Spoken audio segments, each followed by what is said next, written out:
జనరల్గా ప్రతి లగ్నానికి కూడా మనకి ఒక భాగ్యాధిపతి గ్రహం ఉంటుందన్నమాట.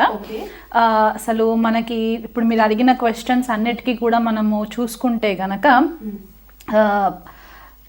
భాగ్యాధిపతి అనే కాన్సెప్ట్ చాలా ఇంపార్టెంట్ అయిపోతుంది అనమాట. ఎందువల్ల అంటే మనకి మన ఫ్యూచర్ ఎట్లా ఉంటుంది, మనం గత జన్మలో ఏం చేసుకొని వస్తే మనం ఇట్లాంటి లైఫ్ లీడ్ చేయాలి అనే ఒక ప్రాపర్ డైరెక్షన్లోకి తీసుకెళ్ళడానికి ఒక గైడ్ ఉండాలి. కాబట్టి ఆ గైడింగ్ గ్రహము మనకందరికీ కూడా ఒక్కొక్క లగ్నాల వారిగా వాళ్ళకు ఒక భాగ్యాధిపతి గ్రహం ఉంటుందన్నమాట. ఇది మనకి ద్వాదశ రాశులు ఏవైతే మనము జ్యోతిష్య చక్రంలో కాలచక్రంలో చూస్తామో మనకి నవమ స్థానానికి సంబంధించిన గ్రహము మన భాగ్యాన్ని రిప్రజెంట్ చేస్తుంది అనమాట, చూపిస్తుంది అనమాట మనకి. సో ఈ గ్రహము ఎలా పనిచేస్తుందంటే ఈ భావానికి మెయిన్ ఎక్కువ మనకి ఇంపార్టెన్స్ ఉంటుంది. ఈ ధర్మ త్రికోణం అయిపోతుంది అనమాట. అంటే మనకి ఫస్ట్ హౌస్ అంటే లగ్నము, పంచమ స్థానము, భాగ్యస్థానము, నవమ స్థానం ఏదైతే మనకి ఈ ట్రయాంగిల్ ఉంటుందో త్రికోణాస్ అంటారనమాట. ఈ కోణాస్ని లక్ష్మీ స్థానాస్ అని కూడా అంటూ ఉంటారనమాట. ఎప్పుడైతే ఈ లక్ష్మీ స్థానంలో ఈ హైయెస్ట్కి వచ్చేసరికి మనకి నవమ స్థానము హైయెస్ట్ స్పిరిచువల్ యాంగిల్ అవుతుంది. ఈ నవమ స్థానము మనకు యాక్చువల్గా ఏం రిప్రజెంట్ చేస్తుందంటే మనము గత జన్మలో నుంచి క్యారీ ఫార్వర్డ్ అయిన పుణ్యకర్మలు ఏవైతే ఉంటాయో, అంటే పాపకర్మలు కాకుండా ఎస్ మనకి ఏ టైంకి ఎట్లాంటి సిచ్యువేషన్స్ లో ఉన్నా కూడా సడన్ గా మనం ఆ ప్రాబ్లంలో నుంచి బయటికి రావడానికి మనకి కొన్నిసార్లు ఆపర్చునిటీస్ కనిపించవు, అన్ని డోర్స్ అన్ని క్లోజ్ అయిపోయినట్టు అనిపిస్తూ ఉంటుంది. కానీ సడన్ గా ఎవరో ఒక వ్యక్తి వచ్చి మనకి హెల్ప్ చేయడము, లేకపోతే ఏదో ఒక సో ఈ భావానికి సంబంధించిన పుణ్యం మనం ఏదైతే తెచ్చుకుంటామో అదంతా క్యారీ ఫార్వర్డ్ అవుతుంది అనమాట. అది కాకుండా మనం పుట్టినప్పటి నుంచి మన కరెంట్ ఏజ్ వరకు మనం ఎక్కడెక్కడైతే మనం పుణ్యకర్మలు చేస్తూ వచ్చామో చిన్న చిన్నవన్నీ కూడా అవి మనకి అకౌంట్లో ఫ్లరిష్ అవుతాయి. ఇప్పుడు మనం బ్యాంక్కి వెళ్తాము, డబ్బు డిపాజిట్ చేస్తాము, బ్యాలెన్స్ అంతా మనం సేవ్ చేసి బ్యాంక్లో పెట్టుకుంటాం. ఈ భాగ్యాధిపతి ఆర్ భాగ్యస్థానానికి సంబంధించిన ఫ్యాక్టర్ కూడా ఇంచుమించు అట్లాగే ఉంటుందన్నమాట. కర్మాస్ మనము ఎంత గుడ్ కర్మాస్ చేస్తే, ఎన్ని మంచి పనులు చేస్తే అది ఒక్కొక్క రోజు ఒక్కొక్క పర్సంటేజ్ లాగా మనకి నవమ స్థానంకి వచ్చేసరికి ఆ బ్యాంక్ బ్యాలెన్స్ అక్యుములేట్ అవుతుంది అనమాట. ఈ భాగ్యస్థానం వచ్చేసి దీని లక్ష్మీ స్థానం అని కూడా చెప్తూ ఉంటాము. ధర్మ త్రికోణం కూడా అవుతుంది. అంటే మనం ఎలాంటి ధర్మాన్ని ఫాలో అవుతున్నాం అంటే మనము ఇక్కడ మతం గురించి మాట్లాడట్లేదు, ధర్మాన్ని. అంటే మనం హిందూ అయి ఉండొచ్చు, క్రిస్టియన్ అయి ఉండొచ్చు, అసలు ఏ రిలీజన్ కూడా ఫాలో అవ్వకుండా కూడా ఉండొచ్చు. కానీ కొంతమంది వాళ్ళు అంటే నాస్తికులు ఉంటారు, వాళ్ళు రిలీజన్ని ఫాలో అవ్వరు, కానీ వాళ్ళ మనసుకి చాలా మంచి వాళ్ళు అయి ఉంటారు. అంటే వాళ్ళు ఏదైతే ఫిలాసఫీని బిలీవ్ చేస్తారో దాన్ని మట్టుకు వాళ్ళు దాన్ని స్పాయిల్ అవ్వకుండా, పాడు చేయకుండా ఆ బిలీఫ్ని వాళ్ళు ఫాలో అవుతారు అనమాట. ఆ ఏదైతే బిలీఫ్ ఉంటుందో అదంతా కూడా ఇక్కడ ఈ ధర్మ త్రికోణానికి సంబంధించే ఉంటుంది. అది కాకుండా మనకి టెంపుల్స్, చర్చెస్ అవ్వచ్చు, మాస్క్స్ అవ్వచ్చు, అంటే ఇతర మతాల గురించి కూడా చెప్తున్నాను నేను ఇక్కడ. అండ్ మన టెంపుల్స్ ఇవన్నీ కూడా మనకి నవమ స్థానానికి సంబంధించిందే అవుతుంది. అది కాకుండా మనకి ఫాదర్ ఫిగర్, అంటే మన తండ్రితోటి మనకి ఎలాంటి రిలేషన్ ఉంది, తండ్రి మనకి ఏం నేర్పించారు, పుట్టినప్పటి నుంచి మనకి తప్పటడుగులు వేస్తున్నప్పుడు మనల్ని ఒక ప్రాపర్ డైరెక్షన్ లో పెడుతూ ఉంటారు కదా ఫాదర్. సో తండ్రి యొక్క ఇంపార్టెన్స్ ఏంటి, గురువుల యొక్క ఇంపార్టెన్స్ ఏంటి, మనం స్కూల్ స్టార్టింగ్ కిండర్ గార్టెన్ నుంచి స్టార్ట్ అయ్యి మనము పిహెచ్డి లెవెల్ వరకు వెళ్ళేటప్పుడు మనకు చాలా మంది మెంటర్స్ తారసపడుతూ ఉంటారు, టీచర్స్ గైడ్ చేస్తూ ఉంటారు కదా. వీళ్ళు ఎలాంటి వాళ్ళు మన లైఫ్లోకి వస్తారు, వాళ్ళు మనల్ని ఎంతవరకు గైడ్ చేస్తారు, వాళ్ళ వల్ల మనం ఎంత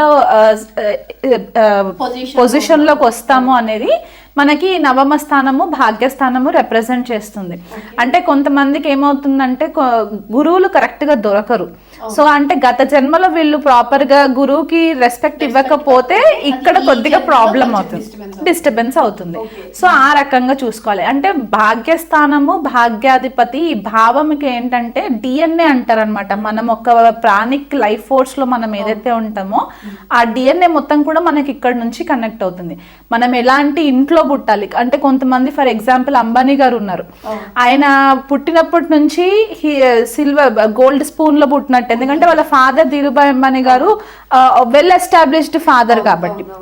సో అలాంటి వాళ్ళు మనం ఎందుకు అట్లా అవ్వట్లేదంటే వాళ్ళ పూర్వీకులు ఎంతో పుణ్యం చేసుకొని వచ్చున్నారు కాబట్టి వాళ్ళు ఇప్పుడు ఎంజాయ్ చేస్తున్నారు అండ్ వాళ్ళు కూడా అదే కంటిన్యూషన్ చేస్తున్నారు. సో ఇక్కడ మనకి మన పూర్వీకులు ఏం చేశారు, మనం ఏం చేస్తున్నాము, దాన్ని క్యారీ ఫార్వర్డ్ అయ్యే కర్మ అంతా కూడా మనకి భాగ్యం చూపిస్తుంది అనమాట.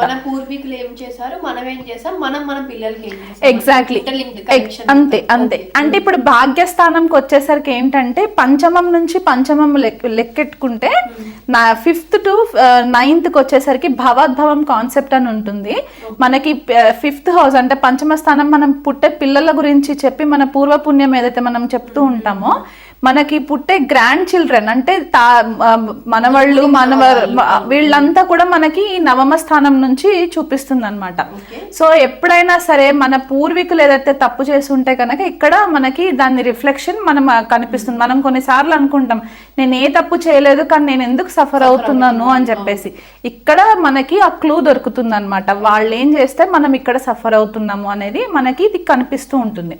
అలా కాకుండా ప్రతి లగ్నానికి ఒక్కొక్క గ్రహము స్పెసిఫిక్ గా ఉంటుంది కాబట్టి ఆ గ్రహం యొక్క బలాన్ని బట్టి మనకి షడ్బల కాన్సెప్ట్ ఉంటుంది. కంబస్ట్ అయిందంటే అస్తంగత్వం పొందిందా గ్రహము, లేకపోతే వక్రిగతిలో ఉన్నదా, లేకపోతే పాపగ్రహాల వీక్షణలో ఉందా, ఇవన్నీ కూడా మనకి ఈ భాగ్యస్థానము భాగ్యాధిపతి నుంచే మనకి ఇన్ఫర్మేషన్ వస్తుంది అనమాట. అంటే కొన్నిసార్లు మనం దోషాల గురించి కూడా చెప్తూ ఉంటాం, పితృదోషాలు, మాతృశాపాలు, స్త్రీ శాపాలు, ఇవన్నీ చెప్తూ ఉంటాం కదా. ఇక్కడ ఈ భావం గనక పాడైంది అని అనుకుంటే గనక మనకి దాని ఎఫెక్ట్ రిఫ్లెక్ట్ అవుతాయి. అండ్ కొన్నిసార్లు మనం చూస్తూ ఉంటాం డబ్బులు బోల్డ్ అంత ఉంటాయి చాలా మంది దగ్గర, కానీ ఆ పని చేయాలనుకునే టైంకి ప్రాపర్ టైం రాదు. దాని వల్ల కూడా వీళ్ళకి బ్లాకేజెస్ వస్తుంటాయి. ఎక్కడ బ్లాకేజెస్ వస్తుంటాయో తెలీదు. కొంతమందికి ఏమవుతుందంటే ఇంటర్వ్యూస్కి వెళ్తారు, జాబ్ వస్తుంది అని అనుకుంటారు, వీళ్ళకంటే తక్కువ స్థాయిలో ఉన్న వాళ్ళు ఇంటర్వ్యూలో సెలెక్ట్ అవుతారు, వీళ్ళు ఎంత కష్టపడి అవ్వదు. ఆ లాస్ట్ మినిట్కి వచ్చేసరికి ఆగిపోతుంది. ఎందువల్ల ఆగుతుందంటే ఇక్కడ రీజన్ ఆ బ్లాకేజెస్ అనమాట, ఆబ్స్టికల్స్ వల్ల బ్లాక్ అవుతుంటుంది.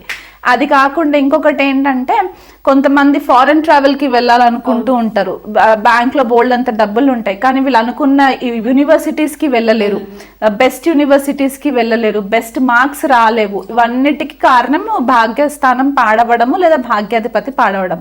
దీనివల్ల వీళ్ళకి బ్లాకేజెస్ వస్తాయి అన్నమాట. వృషభ రాశి వాళ్ళకి భాగ్యాధిపతి శని అవుతారనమాట. మనకి శని ఇక్కడ భాగ్యస్థానాన్ని దశమ స్థానాన్ని కూడా రూల్ చేస్తారు, కానీ మనం భాగ్యస్థానం గురించి మాట్లాడుకుంటున్నాం కాబట్టి ఈ శని భాగ్యాధిపతి అయినప్పుడు ఒకవేళ శుక్రుడితోటి కలిస్తే, అంటే లగ్నాధిపతి శుక్రుడితో శని గనక కలిసి లగ్నంలో ఉన్న, ద్వితీయ కుటుంబ స్థానంలో ఉన్న, లేకపోతే మనకి తృతీయంలో ఉన్న, సప్తమంలో ఉన్న, భాగ్యంలో ఉన్న, దశమంలో ఉన్న, లాభంలో ఉన్న ఈ హౌసెస్లో శని శుక్రులు సామాన్యంగా ఏమంటారంటే మనకి న్యాచురల్గా వాళ్ళిద్దరికి మిత్రత్వం ఉంటుందన్నమాట. సో ఇది ఒక రకంగా ఫైనాన్షియల్గా వీళ్ళకి ఆర్థికంగా చాలా మంచి రిజల్ట్స్ ఇస్తుంది. శని శుక్రులు కలిసి ఉన్న జ్యోతిష్యం మనం చూసుకుంటే జాతకాలలో నాడీ జ్యోతిష్యం ఒక బ్రాంచ్ ఏదైతే మనం ఉంటుందో దాంట్లో ఒక స్ట్రైట్ ఫార్వర్డ్ టెక్నిక్ ఉంటుందన్నమాట. శని శుక్రులు కలిసి ఉంటే ఈ వృషభ రాశి వాళ్ళకి మంచి బెనిఫిట్స్ ఉంటాయి. ఎందుకంటే ఈ శని వీళ్ళకి భాగ్యాధిపతినే కాకుండా యోగకారకుడు కూడా అవుతారనమాట వృషభ లగ్నం వాళ్ళకి, వృషభ రాశి వాళ్ళకి. కాకపోతే ఈ శని ఇక్కడ భాగ్యాధిపతి అయ్యారు కాబట్టి వీళ్ళకి కొద్దిపాటిగా అనుకున్న వెంటనే లక్ ఫ్యాక్టర్ ఇమీడియట్గా చూపెట్టదు అనమాట రిజల్ట్. ఎందుకంటే శని కొద్దిగా దీర్ఘకాలికంగా కొద్దిగా స్లో మూవింగ్ గ్రహం కదా. సో ఇక్కడ ఏమవుతుందంటే వీళ్ళకి రిజల్ట్స్ కూడా అంతే ఇదిగా స్లోగా ఉంటుంది, కానీ వీళ్ళకి బెనిఫిట్ ఇక్కడ ఏమవుతుందంటే శని వల్ల ఒక స్ట్రక్చర్డ్ ఓరియంటెడ్ మైండ్ ఉంటుంది. అంటే ఏదన్నా చేసేటప్పుడు 1కి 10 సార్లు చాలా ఆలోచించి, అంటే ఇప్పుడు పెద్దవాళ్ళు ఆలోచిస్తారు చూసారా, చిన్న పిల్లలకి పెద్దవాళ్ళకి డిఫరెన్స్ ఉంటుంది. అంటే ముందు వెనక కరెక్ట్ గా అంచనా వేసుకున్న తర్వాత వాళ్ళు స్టెప్స్ తీసుకోవడము, దానివల్ల వీళ్ళకి ఎక్కువ నష్టపోకుండా ఉండడము, ఒక మెచ్యూర్డ్ థింకింగ్ ఉంటుంది అనమాట. అంటే ఒక 20 ఏళ్ల వయసున్న పర్సన్ అయినా సరే తన ఆలోచన విధానము ఒక 50 ఏళ్ల మనిషిలాగా ఉంటుంది అనమాట. అంత మెచ్యూర్డ్గా ఆలోచించే ఒక క్వాలిటీస్ ఉంటాయి. అదే ఈ భాగ్యాధిపతి 7వ స్థానంలో ఉందనుకోండి, వీళ్ళకి వచ్చే భాగస్వామి ఎవరైతే ఉంటారో వాళ్ళు కూడా అదే రకంగా ఆలోచిస్తారు. అంటే ఆ రిలేషన్షిప్లో వీళ్ళకు వీలైనంత మట్టుకు ఒక స్టెబిలిటీని తీసుకురావాలి, ఒక స్ట్రక్చర్ తీసుకురావాలి, ఫ్యామిలీలో ఒక డిసిప్లిన్ ఉండాలి, ఆ రిలేషన్షిప్లో ఒక డిసిప్లిన్ ఉండాలి అని చెప్పేసేసి వీళ్ళకి ఆ క్వాలిటీస్ ఉంటాయి. ఇదే భాగ్యాధిపతి 10వ స్థానంలో కర్మస్థానంలో ఉందనుకోండి, ఆ వర్క్ ఎన్వైరన్మెంట్ అంతా కూడా చాలా డిసిప్లిన్డ్గా ఉండడము, వీళ్ళు టైంకి ఆఫీస్కి వెళ్ళిపోవడము, లేజినెస్గా ఉండకపోవడము. అంటే మళ్ళీ ఇక్కడ శని పైన మళ్ళీ పాపగ్రహాల దృష్టి పడకూడదు, శని వక్రించి ఉండకూడదు, అస్తంగత్వం అయి ఉండకూడదు, ఇవి కూడా ఉంటాయి. మళ్ళీ మనకి చూసుకుంటే పర్ఫెక్ట్ శని ఉండి భాగ్యస్థానంలో ఉన్న భాగ్యాధిపతిలో మన 10వ స్థానంలో ఉన్న లాభస్థానంలో ఉన్నా కూడా మంచి రిజల్ట్స్ ఇస్తాయి అన్నమాట. కాకపోతే స్లో రిజల్ట్స్ ఉంటాయి, కానీ లాంగ్ లాస్టింగ్ ఉంటుంది. అంటే సాలిడ్ ఫౌండేషన్ ఉంటుంది అనమాట బేసికల్ గా. అండ్ వీళ్ళకి కెరియర్స్లో కూడా మంచి గుర్తింపు రావడము, వీళ్ళకి ఒక స్టేబుల్ కెరియర్ ఉండడము, ఒక జాబ్లో కనుక జాయిన్ అవుతే మెల్లిమెల్లిగా అంచెలంచెలుగా ఎదగడము, అండ్ లాంగ్ టర్మ్లో కంపెనీకి స్టిక్ ఆన్ అయి ఉండడము. వీళ్ళు మార్పుని తొందరగా కోరుకోరు అనమాట, ఒక రొటీన్ లైఫ్కి అలవాటు పడిపోయేలాగా ఉంటుంది. అది కూడా ఒక రకంగా చూసుకుంటే మనకు పాజిటివే కదా, ఆ రకంగా అనమాట. అదే ఒకవేళ ఈ శని భాగ్యాధిపతి అయి 6ంలో ఉంటే కనుక కొద్దిగా క్రోనిక్ ప్రాబ్లమ్స్ వచ్చే ఛాన్సెస్ ఉంటాయి, అనవసరమైన లిటిగేషన్స్ రావడము, ఇంకా చంద్రుడితో 6వ స్థానంలో కలిసి ఉంటే సైనస్ ప్రాబ్లమ్స్ రావడము, ఇట్లాంటివి వచ్చే కొద్ది ఛాన్సెస్ కనిపిస్తుంటాయి.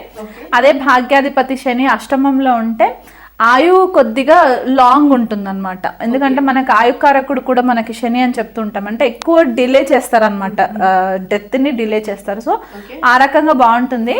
కానీ వీళ్ళకి స్థిరాస్తి విషయాలలో కొద్దిపాటిగా ఇబ్బందులు రావడము, లేదన్నా ఏదైనా గుప్త విద్యలు ఉంటాయి కొన్ని, ఆ గుప్త విద్యలు నేర్చుకోవడానికి మంచి గైడెన్స్ దొరకడము, అంటే పెద్ద వయసులో ఉన్న గురువులు వీళ్ళకి తారసపడము, దానివల్ల వీళ్ళు గుప్త విద్యలు నేర్చుకోవడము. ఆస్ట్రాలజీ కూడా మనం చెప్పుకుంటే జ్యోతిష్యం కూడా గుప్త విద్య కిందకి కన్సిడర్ అవుతుంది. కాబట్టి ఈ శని కూడా వీళ్ళకి కొద్దిపాటిగా హెల్ప్ చేస్తుంది అనమాట. అదే వ్యయంలో ఉన్నారనుకోండి, వీళ్ళనంత మట్టుకు వీళ్ళు ఫారెన్ ట్రావెల్లో ఉండడము, ఎక్కువ ఫారెన్ వెళ్ళడము, ఇలాంటివి జరగడము, లేకపోతే ఫారెన్ కంపెనీస్ వాళ్ళతోటి టైఅప్ అయి ఉండడము, పెద్ద పెద్ద MNCsలో వర్క్ చేయడము, ఇలాంటివి ఎక్కువ ఉండే పరిస్థితి కనిపిస్తూ ఉంటుంది. అది కాకుండా ఎక్కువ మట్టుకు తీర్థయాత్రలు కూడా చేసేలాగా కనిపిస్తుంది. అండ్ మనకి ఆ ఓల్డ్ ఏజ్ హోమ్స్ ఉంటాయి కదా, ఆ ఓల్డ్ ఏజ్ హోమ్స్ వాళ్ళకి కూడా వీళ్ళు కొద్దిగా చారిటీ చేయడము, ఓల్డ్ పీపుల్ అంటే వయసులో ఎక్కువ ఉన్న వాళ్ళతోటి వీళ్ళకి కొద్దిపాటిగా మంచి డీలింగ్స్ ఉండడము, ఇవి మనకి వృషభ రాశి వాళ్ళకి మనకి శని యొక్క భాగ్యాధిపతి దశ అంతర్దశలు వచ్చినప్పుడు మనకి క్వాలిటీస్ కనిపిస్తాయి. ఓకే, మరి ఒకసారి పరిహారాలు చేసుకుంటే ఇంకొంచెం బెటర్ అవుతుంది. అంటే కొన్ని వేస్ అది నెగిటివ్ వేలో వెళ్తుంది కాబట్టి, సో కొంచెం పాజిటివ్గా ఉండడానికి ఎలాంటి పరిహారాలు చేసుకోవచ్చు? ఫస్ట్ ఆఫ్ ఆల్ వృషభ రాశి వాళ్ళకి శని భాగ్యాధిపతి అవుతారు కాబట్టి ఇన్స్టెంట్ గా మీరు రిజల్ట్ ఎక్స్పెక్ట్ చేసేదానికంటే హార్డ్ వర్క్ ఎక్కువ చేయాలి. మీరు చేసే పనిలో డిసిప్లిన్ ఉండాలి, మీ బిహేవియరల్ ప్యాటర్న్స్ కొద్దిగా చేంజ్ అవ్వాలి. అంటే కొద్దిగా అలసత్వం ఉండడము ఇట్లాంటివి కాకుండా టైంకి అనుకున్న పని చేసుకోవడము, ఆ డెడ్ లైన్స్ ఫినిష్ చేయడం, ఇవన్నీ చేసుకోండి. అది మన రెగ్యులర్ రొటీన్లో కనుక మీరు ఇంప్లిమెంట్ చేసుకుంటే హెల్ప్ అవుతుంది. అది కాకుండా మీరు ప్రతి శనివారము దగ్గరలో ఉన్న నవగ్రహాలలో శనిశ్చరులు ఉంటారు కాబట్టి ఆయనకి నల్ల నువ్వులతోటి అభిషేకాలు చేయించుకోవడము, లేకపోతే నల్ల నువ్వులతోటి పెట్టిన దీపము, నువ్వుల నూనెతో దీపము, ఇవి రెగ్యులర్గా పెట్టుకోవడము, 19 ప్రదక్షిణాలు తిరగడము. అలా కాకుండా మనకి శని త్రయోదశి వస్తూ ఉంటుంది అప్పుడప్పుడు, ఆ రోజు శనికి తైలాభిషేకాలు చేయించడము, పెద్ద వయసులో ఉన్న వాళ్ళకి హెల్ప్ చేయడము, ఎస్పెషలీ వికలాంగులు ఎవరైతే వికలాంగులు ఉంటారో వాళ్ళకి హెల్ప్ చేయడము, ఏదైనా దగ్గరలో ఉన్న టెంపుల్స్లో సాటర్డే రోజు వెళ్ళి సేవ చేయడము, ఇలాంటివి చేసుకోవడం వల్ల కూడా శని వీళ్ళకి మంచి రిజల్ట్స్ ఇచ్చే ఛాన్సెస్ ఉంటాయి.